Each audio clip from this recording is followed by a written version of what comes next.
کبھی کبھی دشمن باہر نہیں بلکہ تمہارے اندر ہوتا ہے.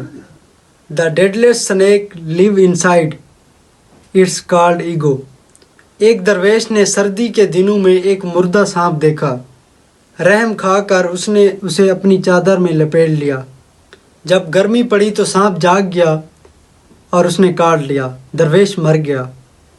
رومی فرماتے ہیں یہ سانپ نفس ہے جسے تم پال لو اور وہی تمہیں مار دیتا ہے. Feed your soul not your ego. اگر تم اپنے نفس کو پالنے لگو گے تو وہی تمہیں تباہ کرے گا. اپنے اندر کے سانپ کو پہچانو. Conquer your ego before it conquers you.